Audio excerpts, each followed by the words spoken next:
Ya, estimados, muy buenas tardes tengan todos ustedes.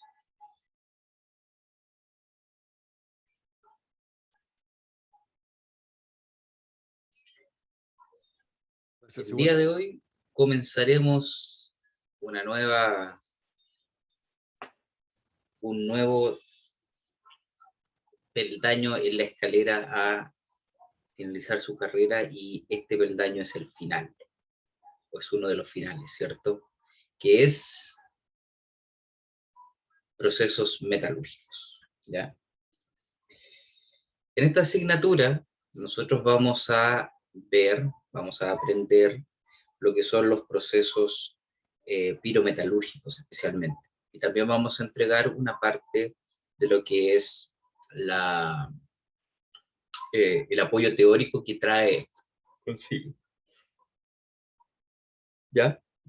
Entonces, tenemos que ver algunos elementos eh, que persisten o que existen en esto, y que posteriormente nosotros vamos a utilizar para trabajar el tema. Entonces,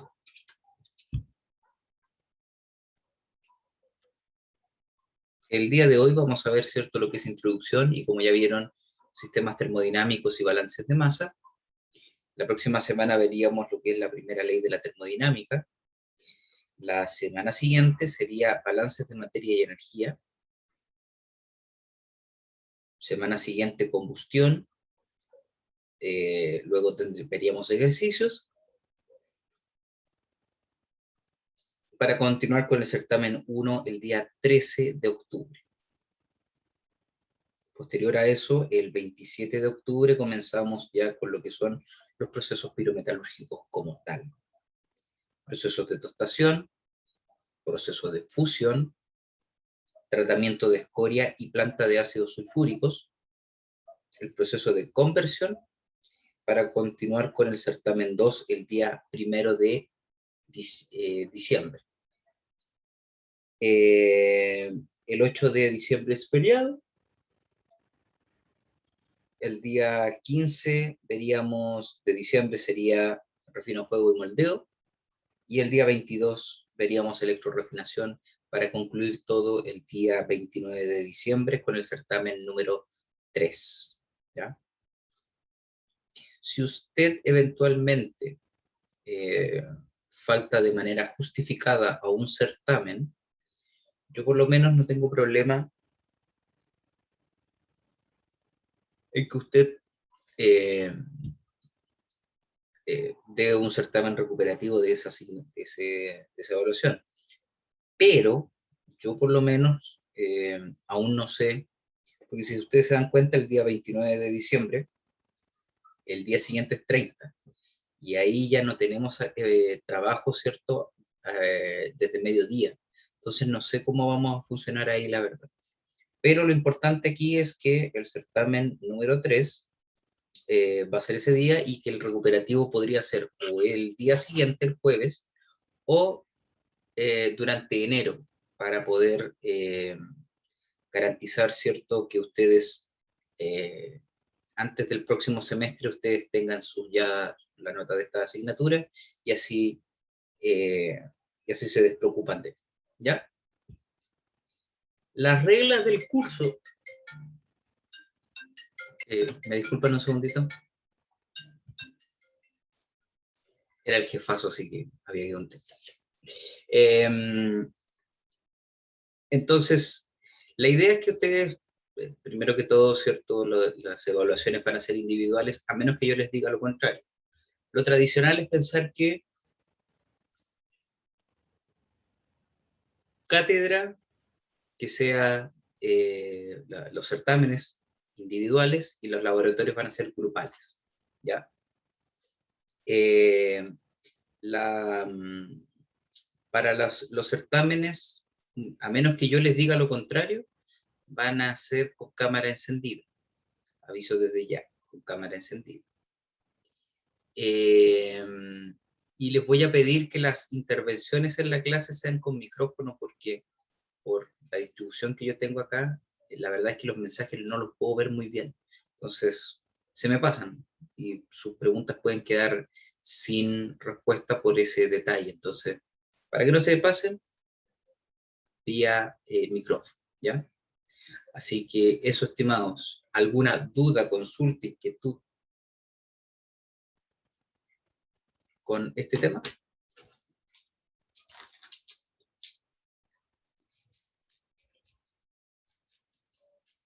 Profe, Dígame.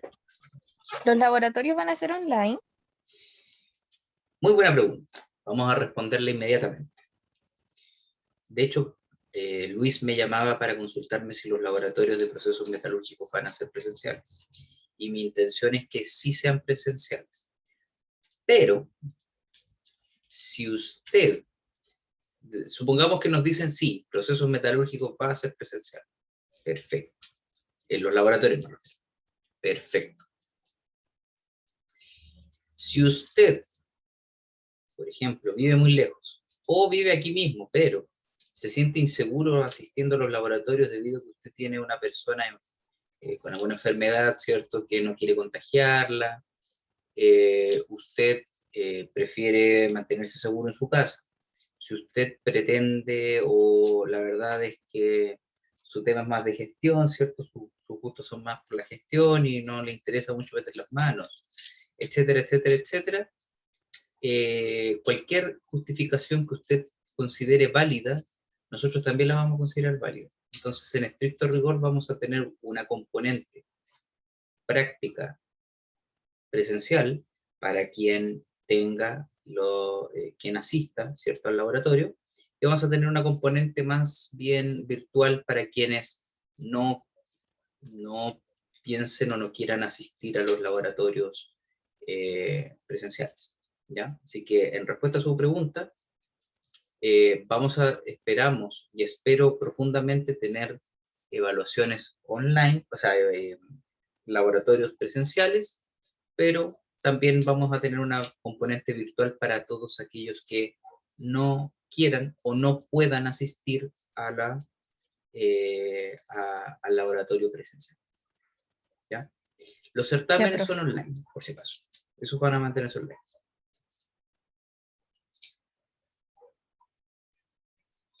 ¿Alguna otra duda o consulta, estimados?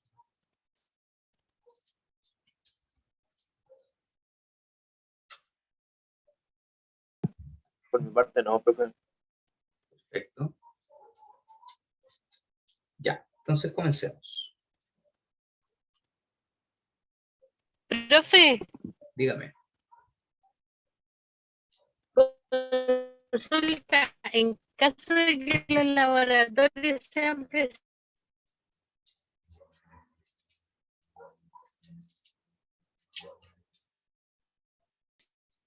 en el mismo horario. Solo escuché la parte de, en caso de que los laboratorios sean presenciales, y después que escuché en el mismo horario. No escuché nada. Ya, es que en caso de que los laboratorios sean presenciales, ya, van a ser en el mismo horario, día martes a las 8:15.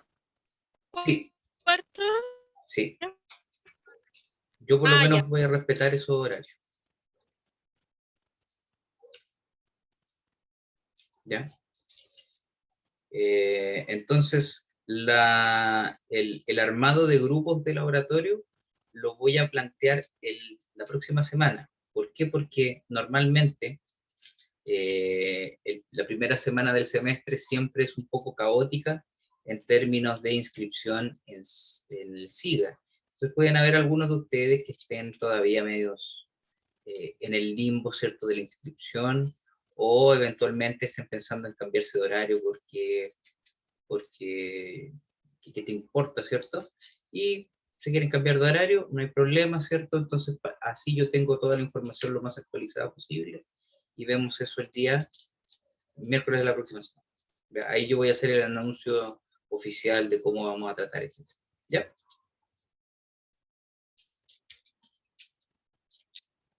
Y además estoy a la espera de que nos cambien el aforo, porque actualmente el aforo es paupérrimo en el laboratorio, entonces un cambio en el aforo nos podría ayudar a tener mayor disponibilidad para ustedes. Así que estoy atento a eso. ¿Más dudas y o consultas, estimados?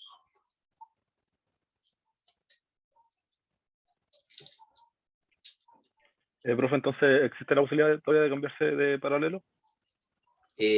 Como te digo, hay solicitudes, hay de todo eso, entonces ya nos pasó con un caso que creo que está presente inclusive en esta clase, de que hizo su solicitud de manera oportuna y le respondieron después de terminado el semestre. Si existe esa posibilidad, como te digo, puede que a lo mejor, hasta donde yo sé, existe esa posibilidad, pero hay que verlo en SIGA. O sea, a usted si en SIGA no le aparece,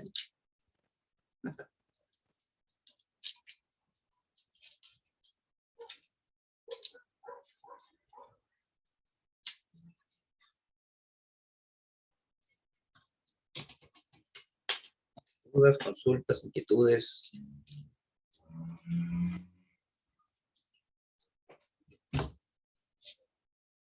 No. Ya. Vamos a comenzar entonces. Sistemas termodinámicos. ¿Ya? ¿Qué vemos en pantalla en este instante? Estamos viendo una taza con una bolsita de té y estamos sirviendo, ¿cierto? Estamos sirviendo, ¿cierto? El tecito, está entrando agua y está saliendo vapor, ¿ya? Siguiente figura o siguiente foto, tenemos la tacita, ¿cierto? Ya le echamos el agua y la tenemos tapada con un platillo. Tercera foto, tenemos un termo marca termo y que tiene la agüita adentro, esperemos hervida, ¿cierto? Hervida, no servida. Y no está sirviendo agua todavía.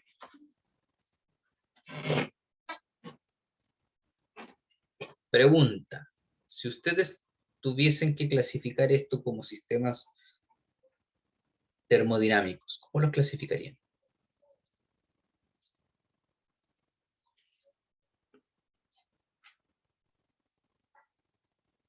Como un sistema abierto. Sistema abierto. ¿Cuál es el sistema abierto aquí? La imagen de la izquierda.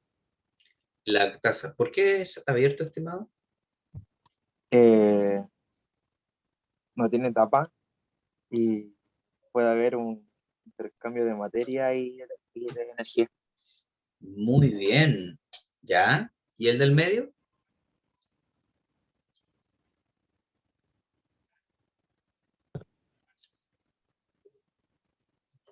Cerrado. Sistema cerrado. ¿Por qué? No permite el intercambio de materia, Muy pero bien. ayuda mucho a retener la temperatura, la energía. Muy bien. ¿Y el termo, marca termo? ¿Qué es?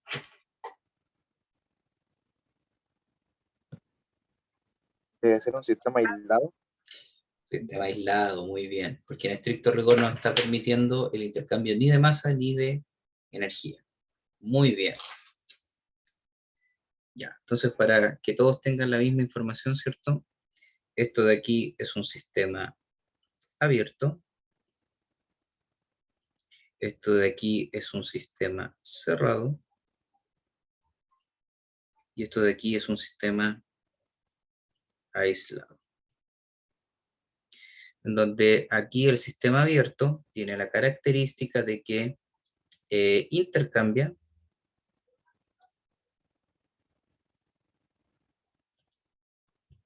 masa y energía con el entorno.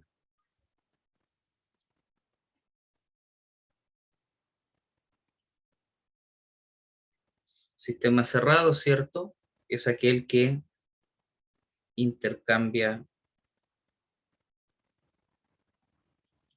solo energía con el entorno.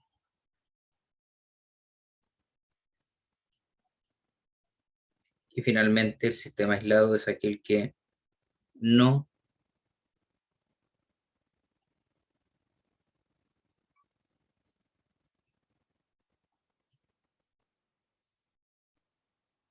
intercambia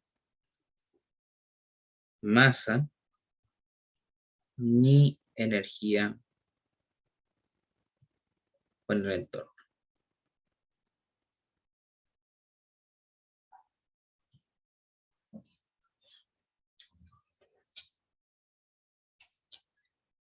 ¿Ya?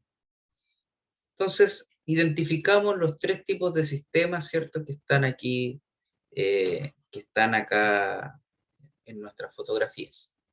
Pregunta, ¿qué es un sistema?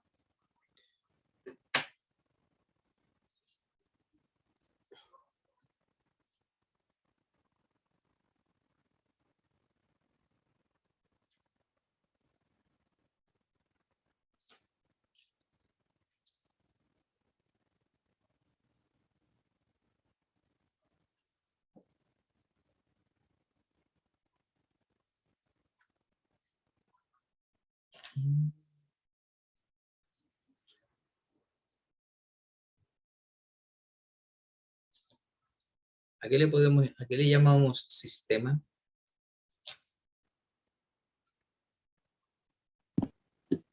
Puede ser un objeto de estudio. Muy bien, muy bien. Un sistema es aquello que yo quiero estudiar, ¿ya? Entonces, debido a que el curso en estricto rigor es el mismo en ambos paralelos, voy a hacer exactamente la misma pregunta que hice allá, ¿ya? En el otro paralelo.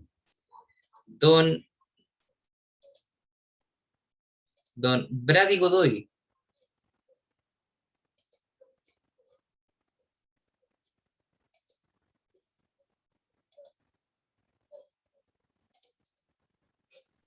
Sí, profe.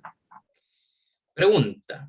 Lo único que yo quiero que usted me responda lo que usted piense. No le pido mucha precisión en esto, pero lo siguiente. Le voy a preguntar algo y usted quiero que me dé lo primero que a usted se le ocurra responder a la pregunta que le voy a hacer. La pregunta es la siguiente. Usted tiene un vehículo, usted tiene que viajar de Viña a Santiago, ¿ya? Y usted tiene disponibilidad de 2 vehículos para hacerlo. Pregunta, ¿en qué se fijaría usted para establecer con qué vehículo viajo de manera más eficiente de Viña a Santiago?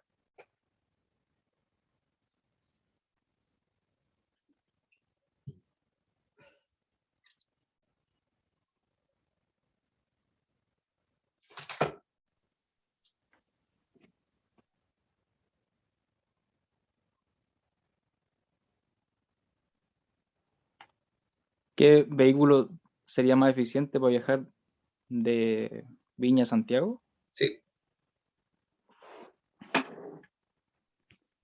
Eh, podría ser en fijarme en qué auto consume menos. ya, muy bien, perfecto. Don Justin Tapia, la misma pregunta. Usted quiere establecer entre 2 vehículos, los quiere ver y quiere establecer con qué vehículo viajo más eficientemente de Viña a Santiago. ¿Cómo hace eso?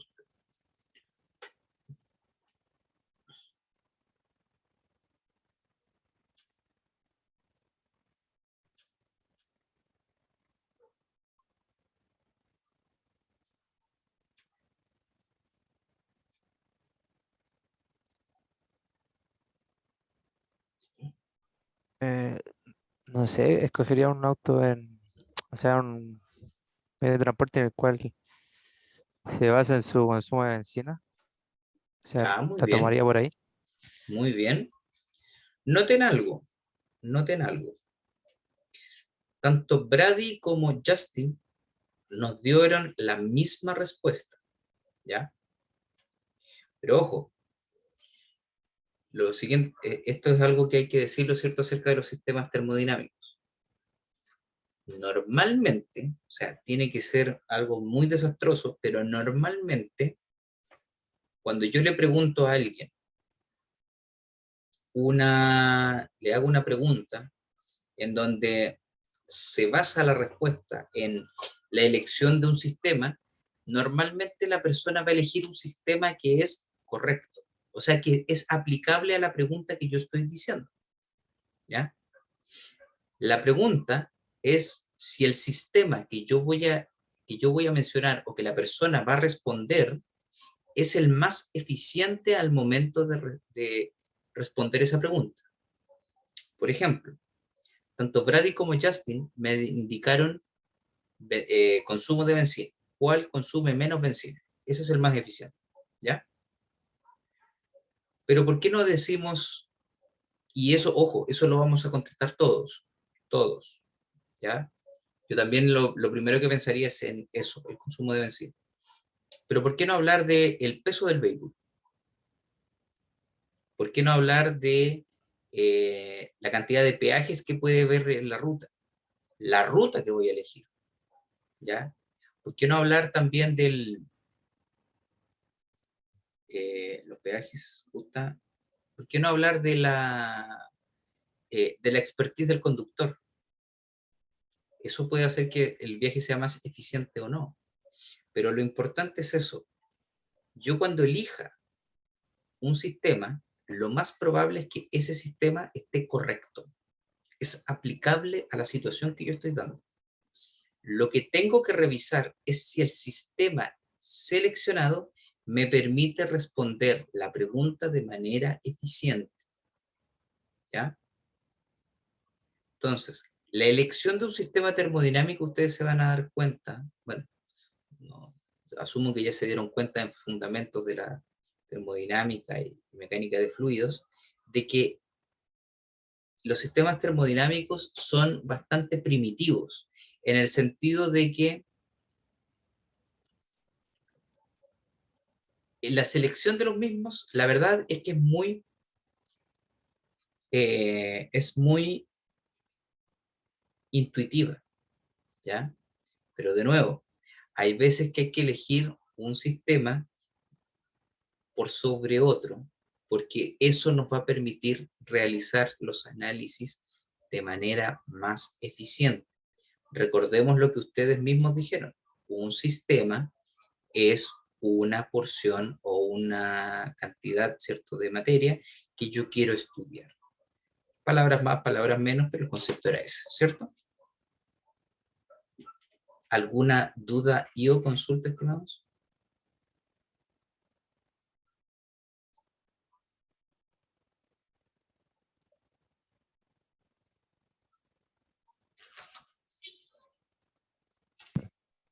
No, profe. Ya. Entonces, ¿por qué retomar esta idea, ¿cierto? Si ya la habían visto en otra asignatura. Y la respuesta es la siguiente. Porque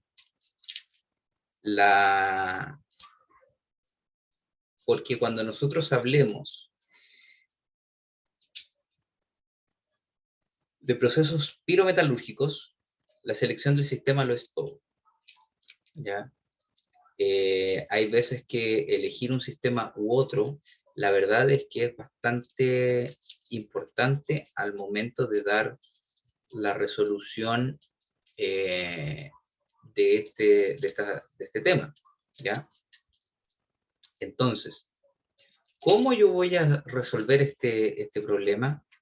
Lo voy a resolver utilizando ¿qué cosa? Ah, mira, si yo considero el cobre como el sistema, yo tengo toda esta información de entorno, de frontera, todo lo demás, y eso me va a permitir tomar una decisión y resolver el problema. Pero a veces eso no es lo óptimo. A lo mejor lo óptimo es en realidad decir, ¿sabes qué? Vamos a seleccionar el refractario. Vamos a seleccionar la escoria. Me interesa más la escoria en este caso, porque así yo puedo establecer cuánto cobre se pierde, que a lo mejor es más importante que las toneladas de metal blanco obtenidas. todo lo que he mencionado, tal vez lo vamos, en realidad lo vamos a conversar en más profundidad en esta asignatura, ¿ya? A lo largo de la asignatura. Entonces, nosotros consideremos ahora lo que es un sistema abierto, ¿ya? Entonces nosotros tenemos un sistema que permite la entrada de masa, la entrada de energía,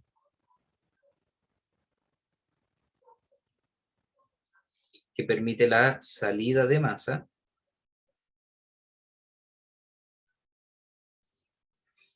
y la salida de energía.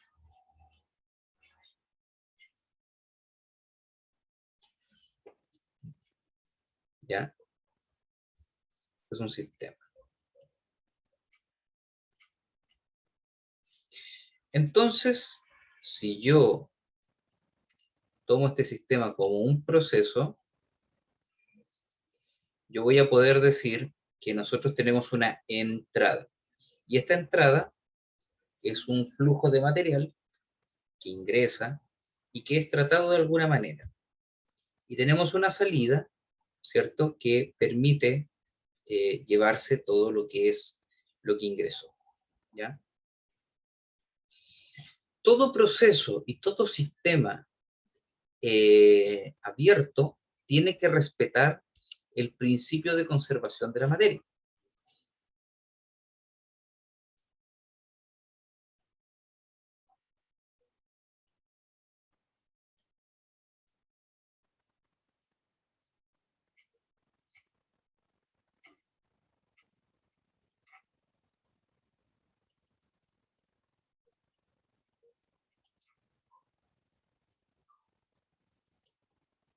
El cual dictamina que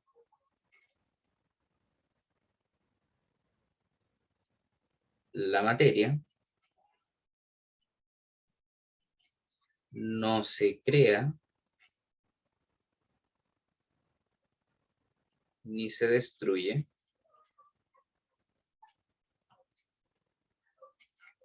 solo se transforma.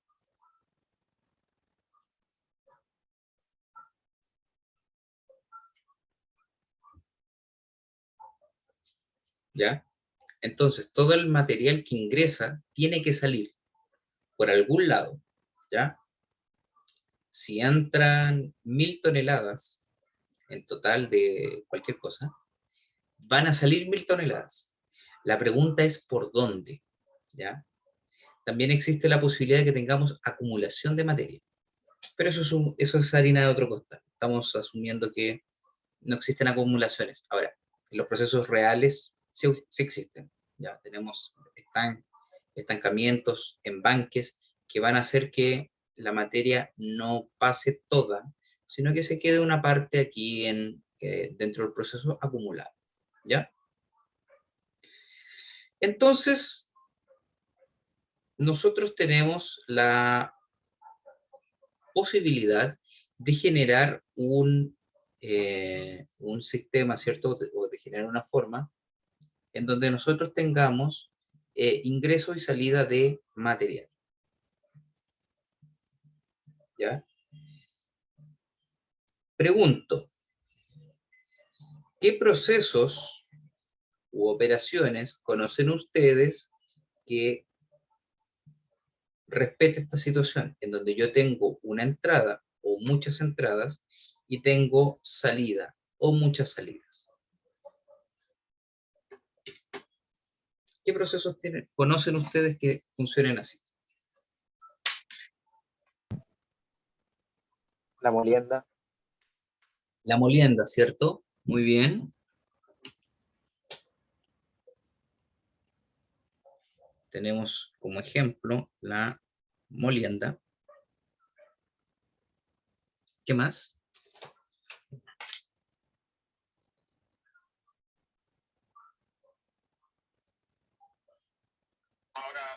La flotación, profe. La flotación, muy bien. Flotación.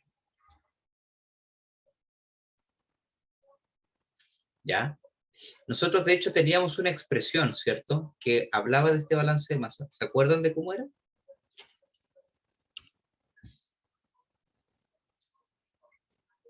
O más o menos cómo era. No, no es necesario que se la sepan de memoria.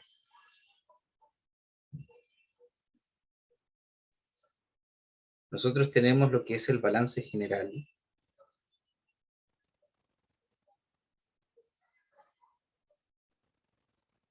Que era que lo que entraba, ¿cierto?, en la alimentación es igual a lo que sale en el concentrado más lo que sale en la cola, ¿cierto? Pero además también teníamos el balance de cobre.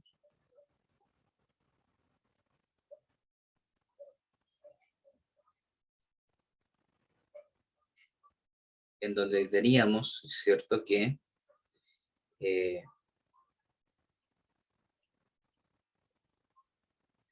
va a ser igual a X sub C por C más X sub T por T, ¿cierto? En donde las X representan las concentraciones del material o del el componente de interés en los distintos componentes, ¿cierto? Los distintos flujos que yo tengo. Entonces, nosotros utilizábamos esto. Ah, y también teníamos una expresión más, que es la de la recuperación.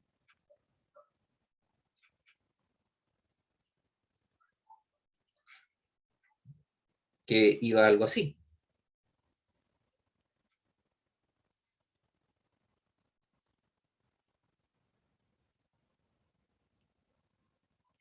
Básicamente me indica cuánto cobre o cuánto del elemento de interés que ingresa en la alimentación se va en el concentrado.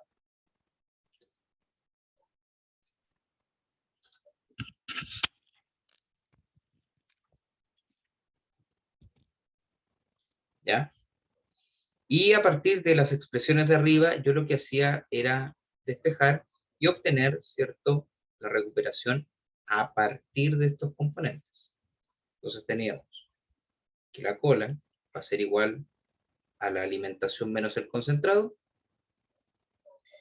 y eso lo reemplazábamos en la expresión roja que está ahí. Y teníamos, ¿cierto?, X sub F por F igual a X sub C por C más X sub T por F menos C. Lo que nos va, si abrimos el paréntesis, vamos a obtener lo siguiente. X sub F por F igual X sub C por C más X sub T por F menos X sub T por C. Y ahora lo que hacemos es agrupar los distintos flujos. Vamos a agrupar la alimentación del lado izquierdo y agrupamos el concentrado del lado derecho, obteniendo que X sub F menos X sub T por F, por el flujo másico, va a ser igual a X sub C menos X sub T por el concentrado. Entonces ahora agrupamos y nos va a quedar que X sub F menos X sub T dividido por X sub C menos X sub T va a ser igual al flujo de concentrado dividido el flujo de alimentación. Y esta expresión de aquí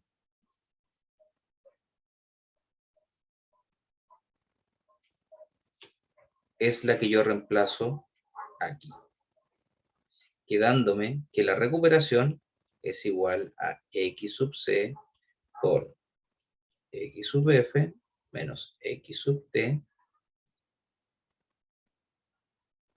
dividido por X sub F por X sub C menos X sub T. ¿Ya? Todo eso basado en recuperación y en los balances de masa que nosotros teníamos.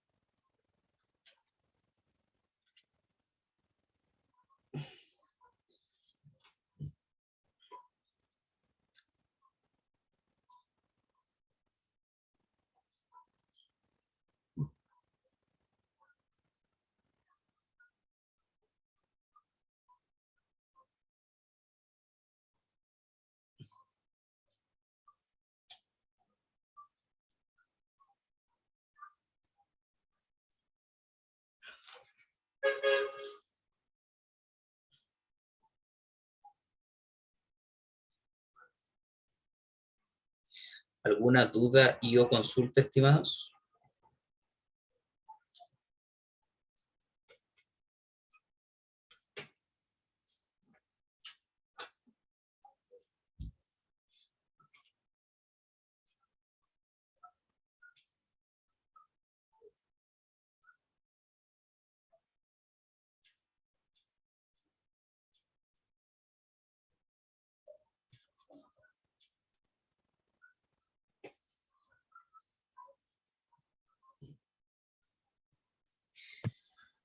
No, profe.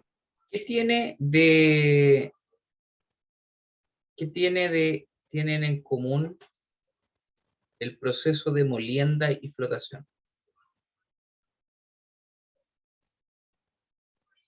Y lo podemos ver acá en el balance de masa que nosotros escribimos aquí. ¿Qué tienen en común?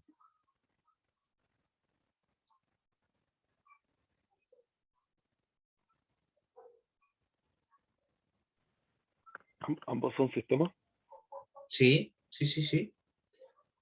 Pero hay algo más que tienen en común que eventualmente podríamos utilizar. Que ambas son sistema abierto, profe. Sí, sí, sí, sí. Creo que lleguemos a un detalle que es importante también. Y es el siguiente.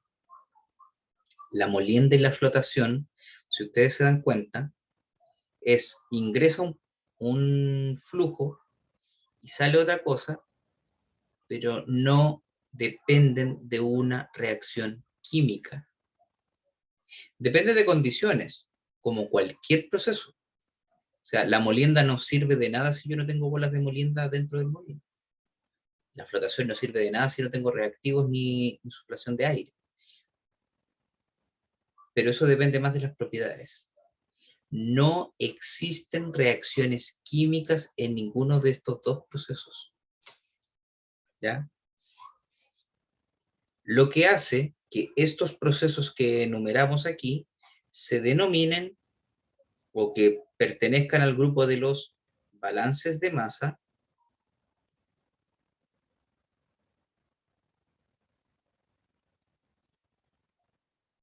no reaccionantes.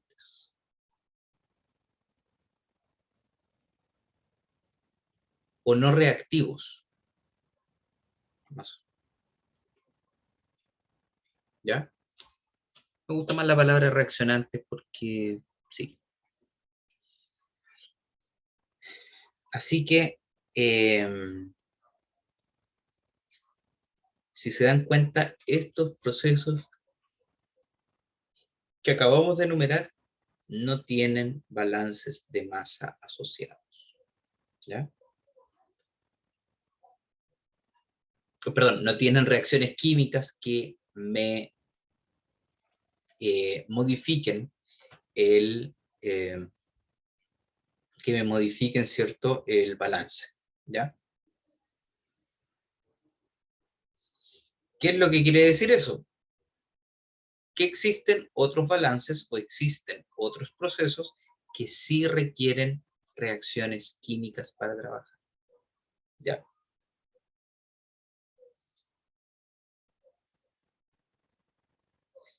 Entonces, antes de esa parada, nosotros vamos a conversar un poquito de esto, que son los flowsheet. ¿Alguien sabe o me puede decir lo que es un flowsheet?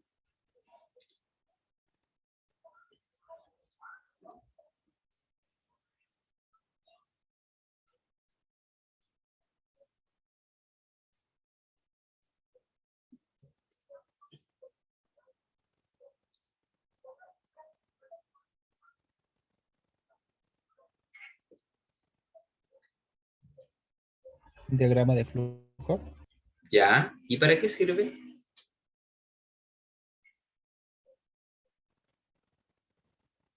Para ver una operación o una jerarquía.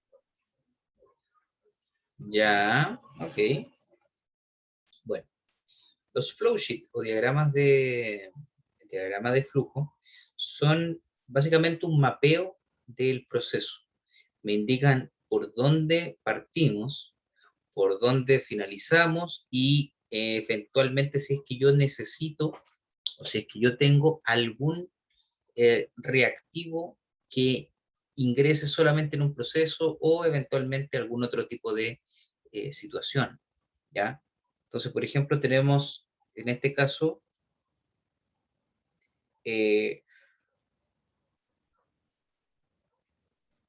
lo que se llama un flowsheet tipo diagrama de bloques. ¿De qué se trata esto? Un diagrama de bloques es aquel que independiza toda la información de cualquier tipo de tecnología. Si se dan cuenta, aquí dice alimentación de sulfuros, quemador de sulfato, de sulfuro, enfriador de CO2 y suministro de aire. ¿Cómo usted lo hace? Me da lo mismo. Yo le estoy diciendo que ahí tiene que ingresar eso. Además dice que el enfriador de CO2 es enfriado con agua. O sea que ingresa agua fría y sale agua calentada. ¿Cómo usted hace eso? No sé y no me importa. Te estoy diciendo cómo tienes que hacerlo, cuáles son los pasos a seguir. Pero si tú quieres usar una bomba para enfriar con agua, cosa tuya. Si tú quieres que el quemador de sulfuro sea chino o que sea de alguna empresa X, Outokumpu, por ejemplo, es cosa tuya. Si tú quieres que el flujo, ¿cierto? El suministro de aire, hacerlo con compresor, es cosa tuya, pero al final de cuentas lo que tú tienes que hacer es seguir todos estos pasos para conseguir que el gas SO2 esté enfriado. ¿Ya? Esa es la idea del diagrama de bloques. Es muy genérico, pero entrega suficiente información como para comprender el proceso que yo estoy mirando. Luego tenemos lo que son los flowsheets normados. Los flowsheets normados son aquellos en donde se entrega más información, se entrega más detalle, ¿ya? Y para utilizarlo o para fabricarlos se utilizan elementos que están dados por norma, ¿ya? Por ejemplo, esto de aquí, si yo le entrego este flowsheet a alguien que sepa de flowsheet, que los lea bien seguido, vas a ver que esto es cualquier tipo de reactor y más específicamente, según también lo que estamos viendo, es una especie de torre de reactor, ¿cierto? En forma de torre, ¿ya? En forma vertical. Aquí lo que vamos a ver, ¿cierto? Es que estamos hablando posiblemente de una bomba. Tenemos todo lo que tiene que ver válvulas aquí. Y aquí tenemos otra bomba y un reactor genérico, ¿ya?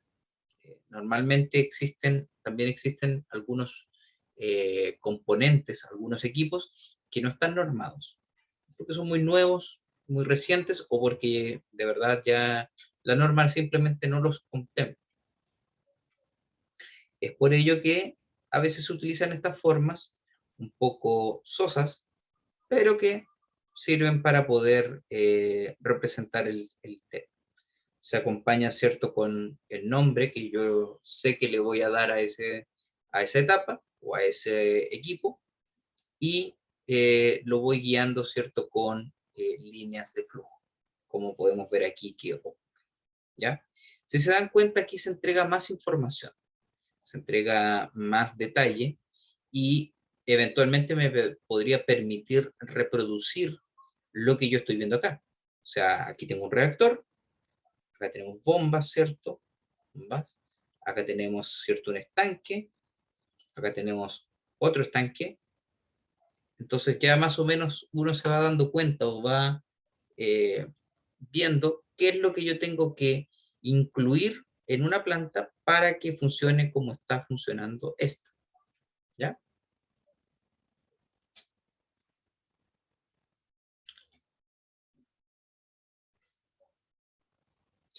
Y ya tenemos lo que son flowsheet un poco más del tipo pictograma, que aquí ya se entrega todo tipo de información. Inclusive uno eventualmente puede ver la cantidad de equipos que existen, puede ver inclusive la marca del equipo, si lo permite cierto pictograma, ¿cierto? Pero en estricto rigor ya son representaciones más artísticas, inclusive, y además son más específicas. Porque aquí antes no se casaba con nadie en el diagrama de bloques. Ahora yo doy con lujo de detalle cuáles son los equipos que se utilizan, la cantidad, inclusive, como les dije, la marca en algunos casos, y algunas otras informaciones que son propias de la planta. Pero aquí está el detalle. Si yo quiero reproducir Cerro Colorado de BHP Billiton, que es la planta que yo estoy viendo acá, yo debo verla, este flowsheet que está acá, solo es válido para la planta Cerro Colorado. Yo viendo este diagrama, este pictograma, ¿cierto? Que le llamé flowsheet tipo pictograma. Si yo voy y hablo con la gente de Cerro Negro, y les digo, mira, ¿así funcionan ustedes? Me van a decir, no, nosotros no funcionamos así. Porque efectivamente, ellos no funcionan así. Oye, que viendo así funciona también la parte de hidro de los bronces. No, nosotros no funcionamos así. Nosotros funcionamos de otra manera.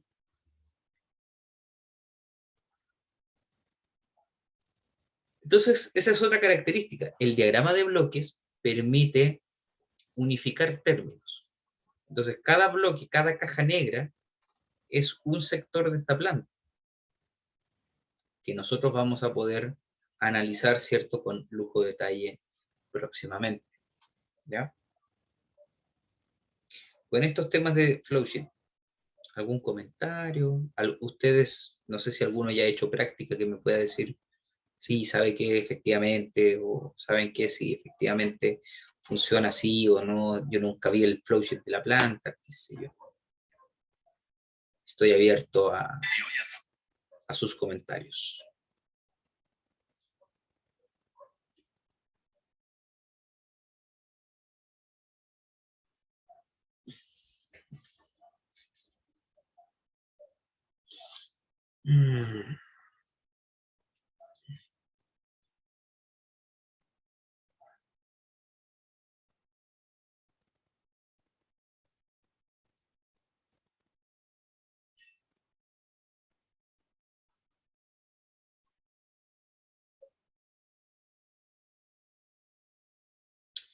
Ya.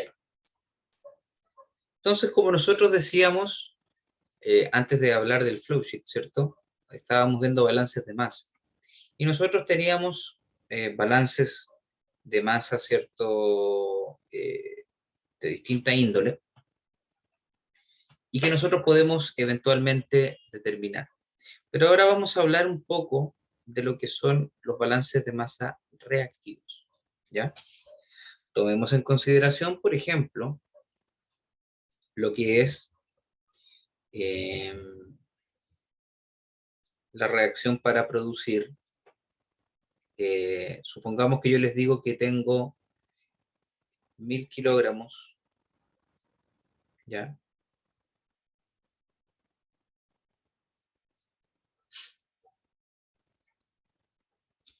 Tengo 1000 kilogramos de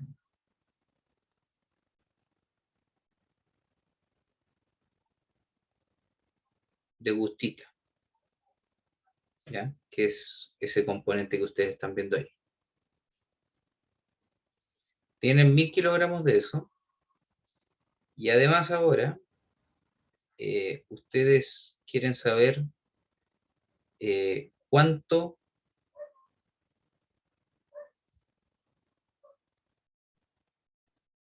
hematita ustedes van a poder producir, ¿ya? Cuando ustedes hablen de un sistema que es reactivo, o sea que implica que tiene una reacción química, lo primero que tienen que hacer es fijarse en lo que les entrego. Nos están diciendo que tenemos gustita y nos están diciendo que hay hematita. Lo importante acá es que vamos a necesitar cierto oxígeno para oxidar. Entonces, por aquí hay metido oxígeno. Claramente, el oxígeno no viene en forma de O, viene en forma de O2. Más específicamente viene al interior del aire. Entonces, lo primero que nosotros tenemos que hacer es establecer la reacción química que rige este proceso o esta situación que yo estoy describiendo. Entonces yo voy a tener la ecuación química que importa, más oxígeno, y esto nos va a producir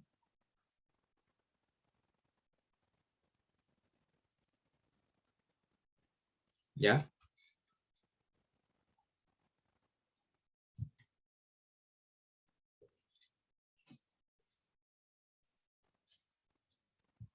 Luego vamos a revisar, ¿cierto? Tenemos que procurar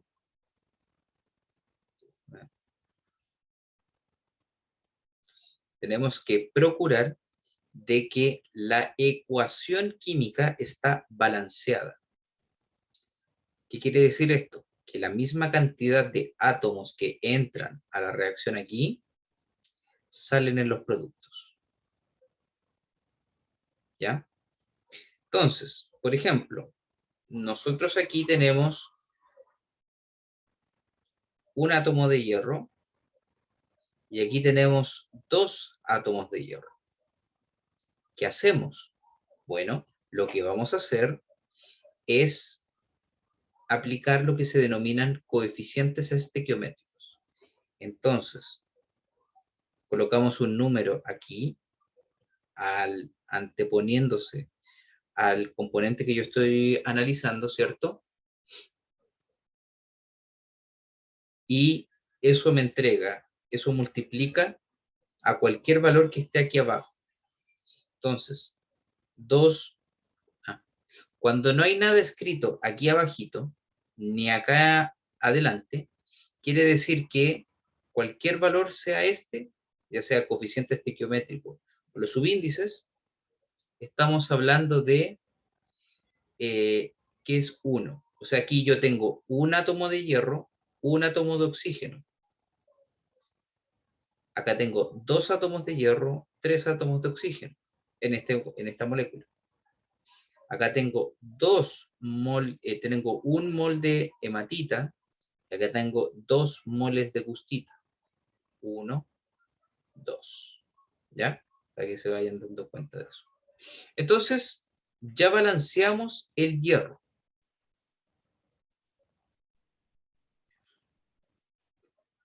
Ahora lo que toca es balancear el oxígeno.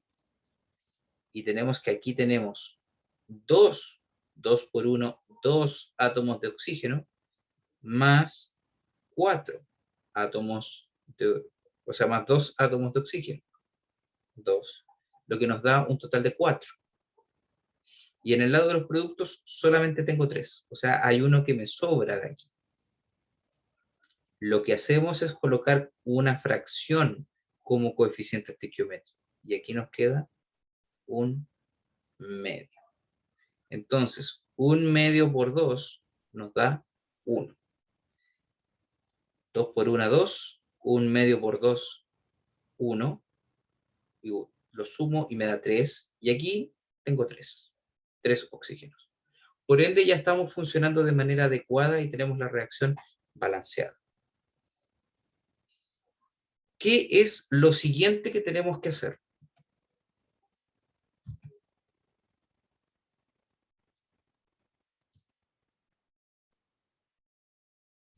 Lo siguiente que tenemos que hacer es determinar los pesos moleculares de cada uno de los componentes que nosotros vemos aquí. ¿Ya? Peso atómico del hierro. No, lo voy a escribir más para el lado. Del hierro. ¿Cuánto es?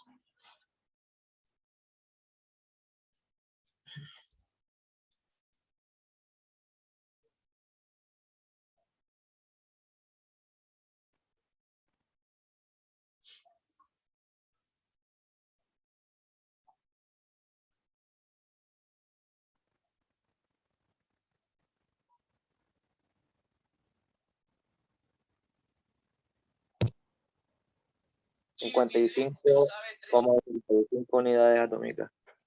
55, ¿cuánto? 85.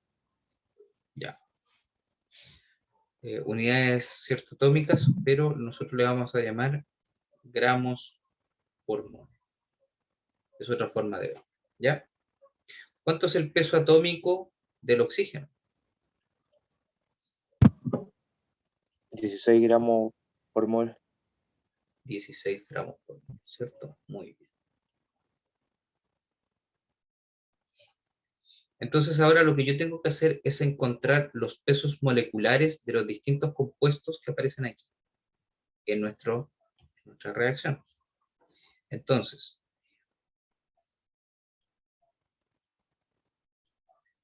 peso molecular de la agustita, ¿cuánto es? Bueno, va a ser 55,85 más 16. ¿Cuánto vale eso?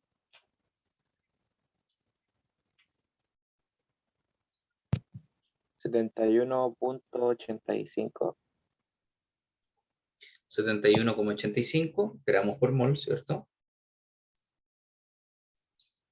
Peso molecular del oxígeno, ¿cierto? Diatómico, no hay que multiplicar mucho, ¿cierto? Va a ser 16 por 2, eso nos da 32 gramos por mol. Pero aquí sí hay que multiplicar y sumar harto, que es el peso molecular de la hematita.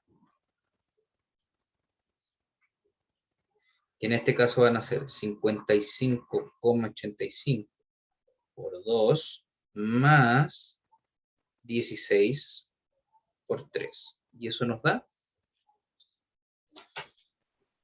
159.7. 159,7 gramos por mol. ¿Ya? Entonces ahora lo que tenemos que indicar es la cantidad de moles que van a estar reaccionando y produciéndose. Vamos viendo.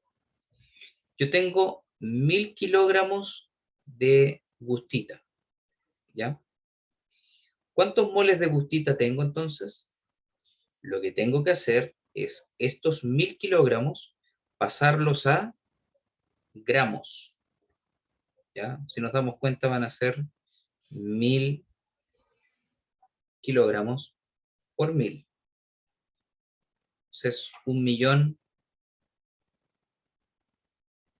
de gramos de gustita. Y eso hay que dividirlo por el peso molecular de la gustita, para que se simplifiquen los gramos y nos quede todo en mol. Entonces, dividido por 71,85 gramos por mol. ¿Cuánto da eso? Profe, son 13.917,85. ¿Ahí? Sí. Perfecto. Entonces, la cantidad de moles que tengo inicialmente de gustita es de 13.917,85. Del oxígeno aún no sé, pero yo sí sé que para este proceso por lo menos no tengo hematita, porque yo nunca les dije que había hematita, por ende asumimos que cero. ¿Cómo yo determino la cantidad de oxígeno que tengo que tener inicialmente? Mediante los coeficientes estequiométricos. Estos elementos me indican en qué relación deben reaccionar los distintos componentes y o en qué proporción se generan los productos. Por ejemplo, este valor de aquí es de 2 y este de aquí es un medio. Por ende, para que esta reacción funcione, yo requiero mínimo que por cada 2 moles de gustita tener medio mol de oxígeno. ¿Ya? Entonces lo que hacemos acá es simplemente una regla de 3. 2 es a un medio, como 13.917,85 es la cantidad de moles de oxígeno. Entonces, 13.000 sería 13.917,85 por un medio dividido por 2. ¿Cuánto les da eso?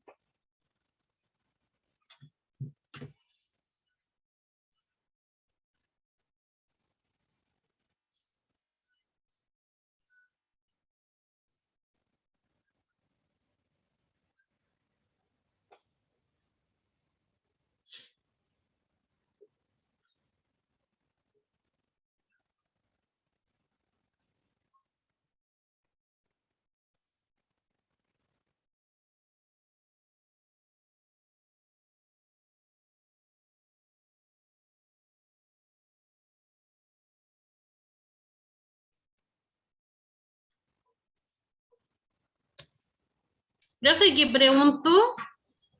Hay que hacer una regla de 3. 13.917,85 por un medio y dividido 2. Me dio 3.479,5.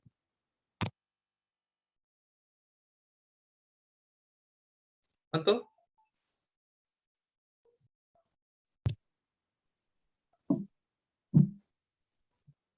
¿Cuánto era? ¿Ya? 479,5. ¿Ya? 5,5, muy bien.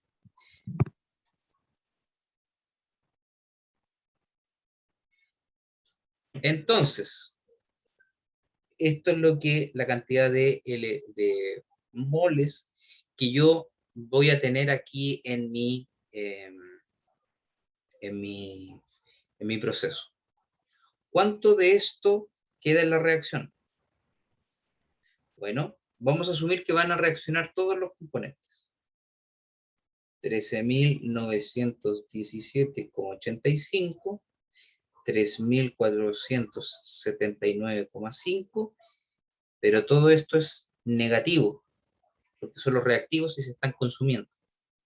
El producto sí me va a dar positivo. Al igual que lo hicimos anteriormente con el oxígeno, vamos a sacar lo mismo con la hematita. Si se dan cuenta, por cada 2 moles de gustita que yo tengo, produzco 1 mol de hematita. Por lo tanto, si yo tengo 13.917,85 moles de gustita, ¿cuántos moles de hematita voy a producir? Sería 13.917,85 por 2 dividido por 1, perdón, dividido 2. Ahí sí.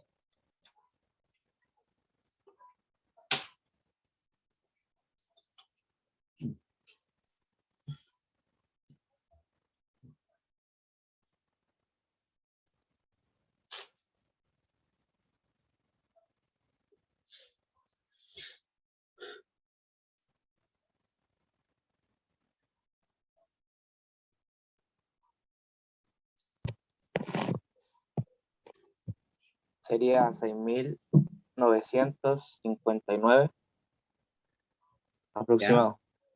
Ya. Este sí es positivo, porque lo estoy produciendo. Entonces, acá estaríamos hablando de que al final de todo esto tendría 6.959 moles de hematita. ¿Ya? Y aquí viene la otra parte que hay que finiquitar, ¿cierto? Estos son moles. ¿Cuál es la masa de hematita que yo tengo? Lo que tengo que hacer acá es los 6.959 mol, multiplicarlos por el peso atómico, o sea, el peso molecular, perdón, de la hematita. Y en este caso van a ser 159,7 gramos por mol. Se simplifican los moles y me va a dar en más. ¿Cuánto es eso?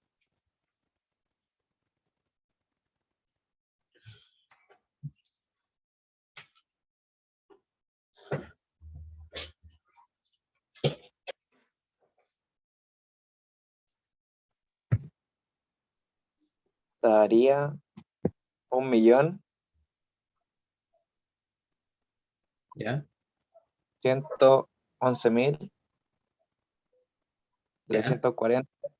¿340? Sí, ¿Ya? punto 33 gramos. 33.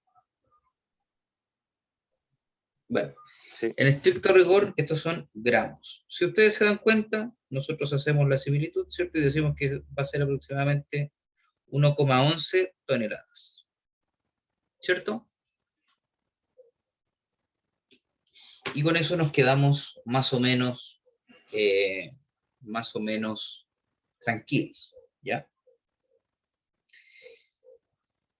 Pregunta, primero que todo, algo que no se haya entendido, algo que quieran volver a ver, que digan, no entendí eso, cualquier cosa.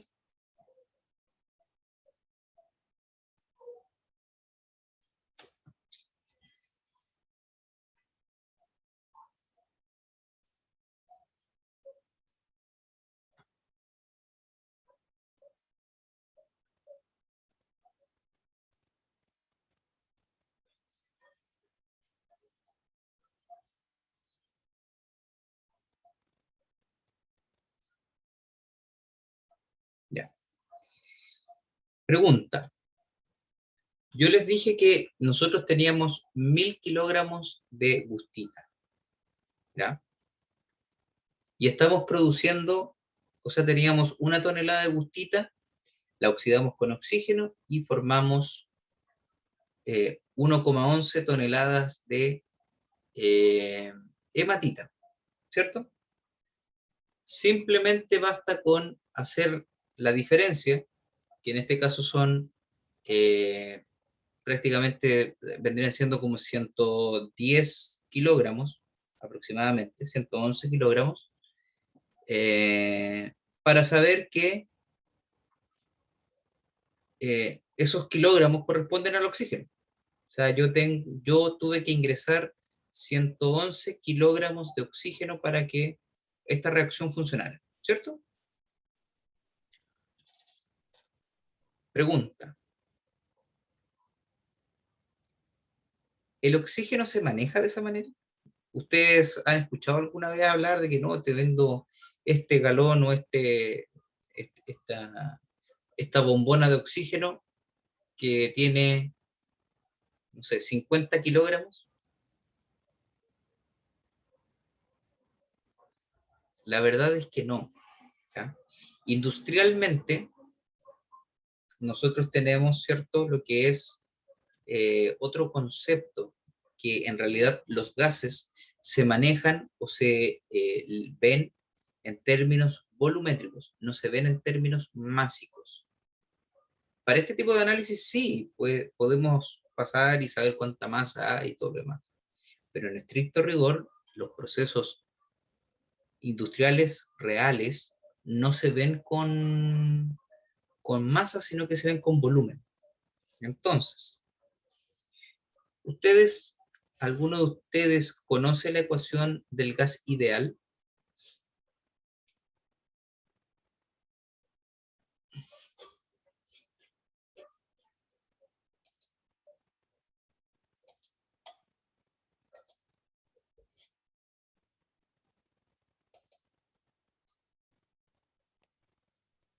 La de la presión con el volumen y la temperatura. ¿Ya? ¿Te acuerdas más o menos cómo iba? Presión por volumen es igual a la constante de los gases ideales por la temperatura por el número de moles, parece. Ya, muy bien. Perfecto. Sí. Bueno, nosotros aquí tenemos, ¿cierto? Lo que es la constante de los gases, la verdad es que es un número único, pero cuando yo varío las unidades, varía toda la lectura acerca de esta constante. Aquí tenemos 8,314, que van a ser Pascal por metro cúbico, dividido por mol por Kelvin. O en su efecto, 0,0821 atmósferas por litro dividido mol Kelvin. Entonces, aquí lo importante es que dependiendo de la situación que nosotros tengamos, ¿cuál vamos a utilizar? Si a mí me dan el volumen en, a mí me dan la presión en pascales, yo voy a usar este valor de aquí. Y el volumen lo voy a obtener en metros cúbicos. Si yo obtengo la presión en atmósferas, la recomendación es que el R elegido sea este de aquí. Y el resultado del volumen lo voy a obtener en litros.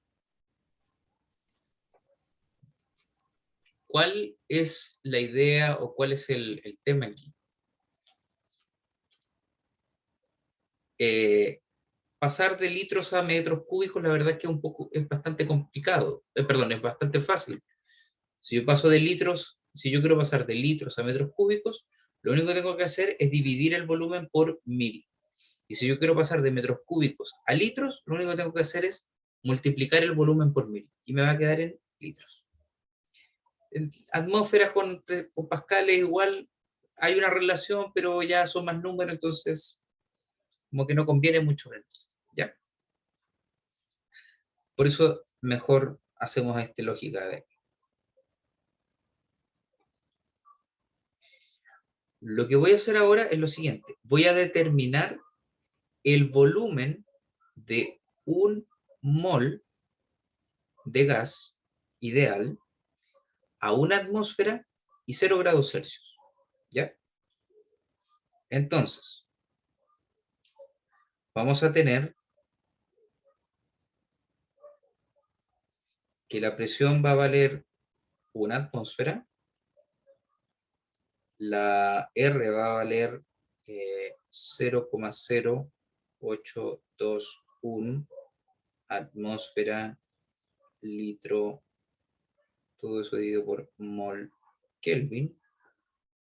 La temperatura va a ser de 0 grados Celsius, ¿ya? Pero como ustedes se dan cuenta, la necesito en grados Kelvin. Entonces, pasamos la temperatura a grados Kelvin. ¿Cuál es el problema? Y eso es igual a 273,15 Kelvin. Y la cantidad de moles es 1. No lo vamos a anotar para que el resultado, ¿cierto?, me va a dar en litros por mol. ¿Ya? Pero en estricto rigor es 1 mol que vamos a analizar. Entonces, lo reemplazo en la expresión. Una atmósfera por el volumen, y eso es igual a 0,0821 atmósfera, litro, dividido mol Kelvin por 273,15 Kelvin. Lo que estamos logrando con esto es ahora simplificar algunas expresiones. Por ejemplo, las atmósferas se simplifican. Grados Kelvin se simplifica. Y me va a quedar volumen por mol. Entonces, esto nos va a dar el volumen que tiene un mol de gas ideal. A 0 grados Celsius y una atmósfera. Si alguien puede hacer esa multiplicación, por favor, se lo agradecería.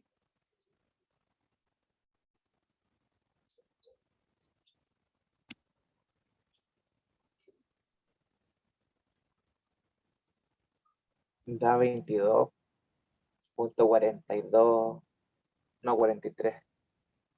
Vamos a ponerle 4, ¿ya? Litro. Por mol, ¿cierto? Entonces, ¿qué es lo que yo hago ahora? Yo voy a indicar, yo voy a calcular el volumen de oxígeno que yo consumí en esa reacción química de ahí. Que en este caso el volumen va a ser 3.479,5 mol por 22,4 litros por mol.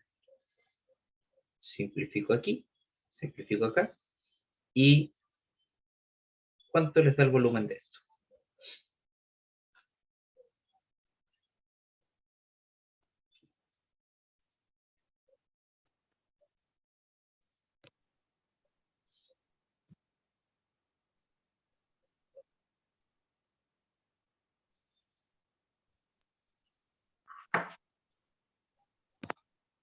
Daría 78.029,9.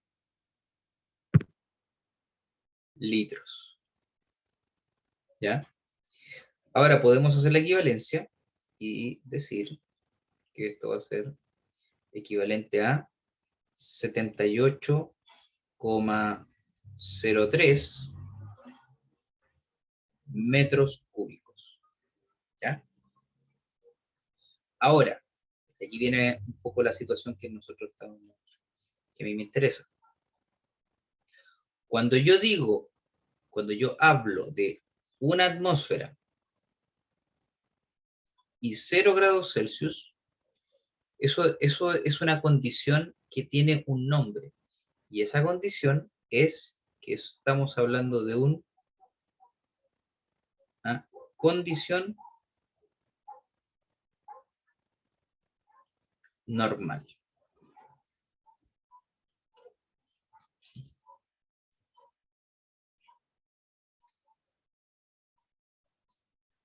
¿Ya?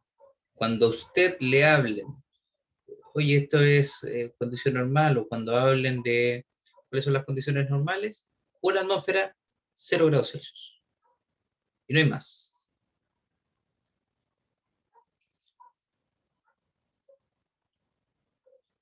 Entonces, como este volumen salió de las condiciones normales, nosotros lo que hacemos es decir que son 78,03 normal metro cúbico.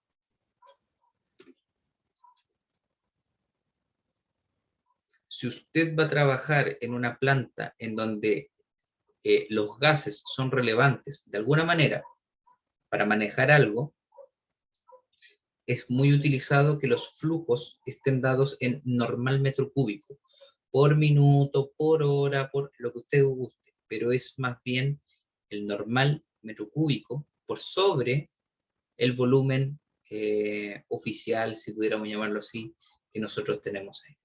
¿Ya? ¿Dudas o consultas, estimados?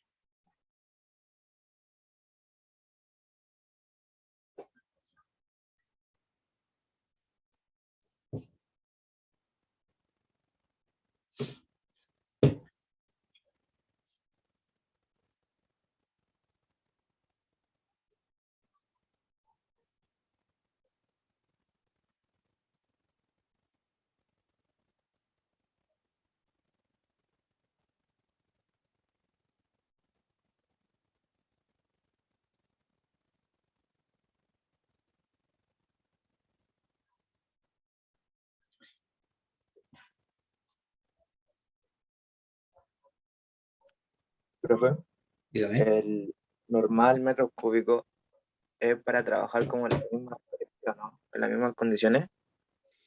Claro, tú refieres todo a al mismo flujo, ¿ya? Y eso hace, o a la misma condición.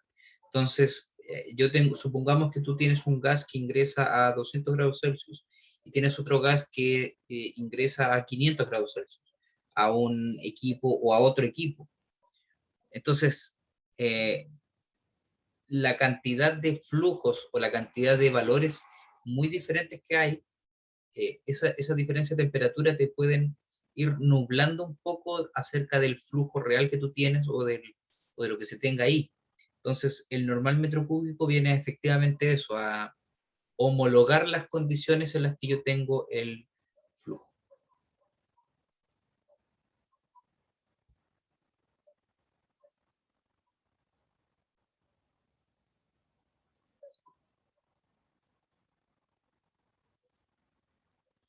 ¿Más dudas y o consultas, estimados?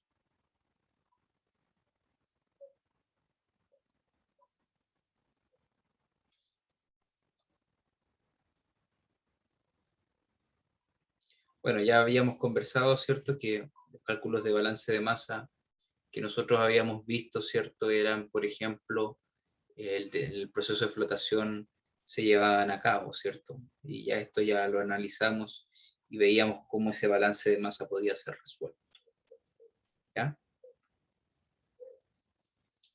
Y bueno, eso era lo que tenía preparado para el día de hoy. Ah, antes que se me olvide.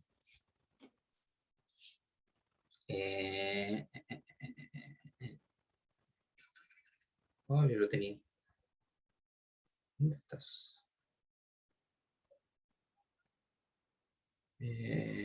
Acá está. Con el otro curso se me olvidó, lamentablemente. Pero bueno, se los haré saber en la próxima semana por último. Dice, estimados directores, buen día. Aprovecho de colgarme del anterior mensaje de Joaquín, bla, bla, bla, definitivo, sobre una información, y en reserva de asientos, ya. Que estamos colocando en nuestro sitio web, que se puede difundir, reúne información de servicios de biblioteca y en especial de reserva de asientos. Esta información es referente a la biblioteca y que si usted gusta, quiere ir a estudiar a la universidad, puede usar este servicio, en donde la página es biblioteca, bueno, https://biblioteca.usm.cl/reapertura. Como verán, se ha incluido en cada campus sede la información propia de recintos de biblioteca, como también de la de salas de estudio y laboratorios externos a la biblioteca.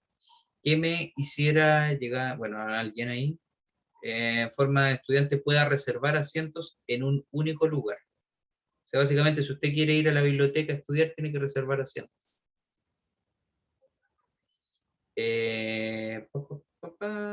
Perfecto. Ya. Respecto a las salas de estudios externas a la biblioteca y lab, según lo solicitado, hemos dispuesto nuestra plataforma para que jóvenes hagan sus reservas. Sin embargo, cuando lleguen a usarlas, es importante que hagan el correspondiente check-in e idealmente el check-out al retirarse. ¿Ya? Los códigos QR que hay, si ustedes no han ido a la universidad, les comento que en muchos espacios existen códigos QR que ustedes deben escanear mediante una aplicación que se llama Trazabilidad USM. Con eso ustedes escanean y eso hace al entrar, y eso es como el check-in. Quiere decir que usted está en ese lugar. Y usted luego escanea para salir y eso es el check-out. O sea, usted se está yendo. Si este registro no se hace, se pierde la estadística de uso, pero más, bueno, la estadística, ¿cierto? Por último, en cada biblioteca hemos dispuesto una pequeña dotación de mínimos 5 equipos, notebooks o fijos, para prestar solo en sala. No complica aumentar mucho esa cantidad, pues luego de cada uso se debe hacer una limpieza de los periféricos y nuestra dotación de personal en estos turnos alternativos por eventuales contagios. A sus funciones habituales ahora se le agregaron la limpieza y sanitización de libros, controlar accesos para disponer mayor número de equipos. En biblioteca sería complejo. Nos complica. Está redactado de todas maneras no tan pulcramente el correo. Básicamente, como ustedes habrán escuchado, hay un sistema nuevo, ¿ya? Si ustedes ingresan a bibliotecas.usm.cl/reapertura, debería estar toda esa información, en donde cuentan con, van a contar con sistemas de reserva de salas, de asientos, mejor dicho, dentro de ciertos lugares, van a contar con eventual préstamo en la biblioteca de algunos dispositivos, no muchos, pero hay algunos, y el sistema, ¿cierto?, para ingresar funciona con código QR, ¿ya? Esto igual, esta información está quedando grabada y ojalá que ustedes reciban, ¿cierto?, el correo pronto indicando, ¿cierto?, y corroborando esta información que les estoy dando, ¿ya? Eso, estimados. No tengo nada más que agregar, no tengo nada más que decir, más que tengan una muy bonita semana y nos estamos viendo el próximo miércoles. Chao, profe. Chau. Chao, Ah, profe. sí, por favor, antes, perdón. Si por favor se puede quedar don Benjamín Georgiades, por favor.